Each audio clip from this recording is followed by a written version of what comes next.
John 5. After these things there was a feast of the Jews, and Jesus went up to Jerusalem.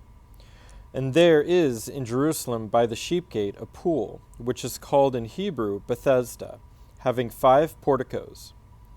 In these lay a multitude of those who were sick, blind, lame, and withered, waiting for the moving of the waters. For an angel of the Lord went down at certain seasons into the pool and stirred up the water.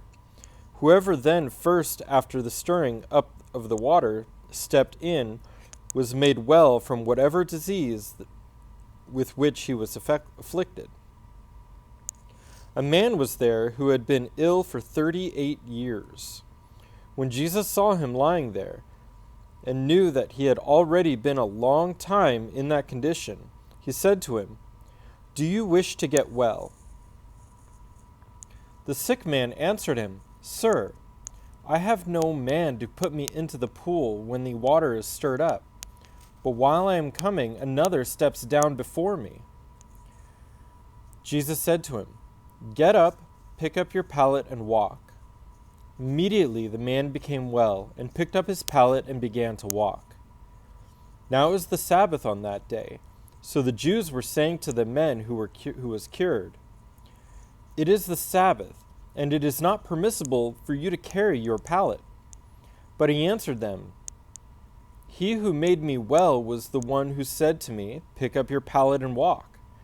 They said to him, "Who is the man who said to you, 'Pick up your pallet and walk'?" But the man who was healed did not know who it was, for Jesus had slipped away while there was a crowd in that place. Afterward, Jesus found him in the temple and said to him, "Behold, you have become well. Do not sin anymore, so that nothing worse happens to you." The man went away and told the Jews that it was Jesus who had made him well. For this reason, the Jews were persecuting Jesus, because he was doing these things on the Sabbath. But he answered them, "My Father is working until now, and I myself am working." For this reason, therefore, the Jews were seeking all the more to kill him, because he not only was breaking the Sabbath, but also was calling God his own Father, making himself equal with God.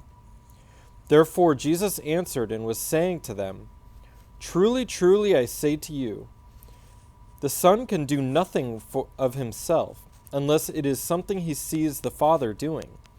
For whatever the Father does, these things the Son also does in like manner. For the Father loves the Son, and shows him all things that he himself is doing. And the Father will show him greater works than these, so that you will marvel. For just as the Father raises the dead and gives them life, even so the Son also gives life to whom he wishes. For not even the Father judges anyone, but he has given all judgment to the Son, so that all will honor the Son even as they honor the Father. He who does not honor the Son does not honor the Father who sent him. Truly, truly, I say to you, he who hears my word and believes him who sent me has eternal life and does not come into judgment, but has passed out of death into life. Truly, truly, I say to you, an hour is coming, and now is, when the dead will hear the voice of the Son of God, and those who hear will live. For just as the Father has life in himself, even so he gave to the Son also to have life in himself. And he gave him authority to execute judgment, because he is the Son of Man. Do not marvel at this, for an hour is coming, in which all who are in the tombs will hear his voice, and will come forth, those who did the good deeds to a resurrection of life, and those who committed the evil deeds to a resurrection of judgment.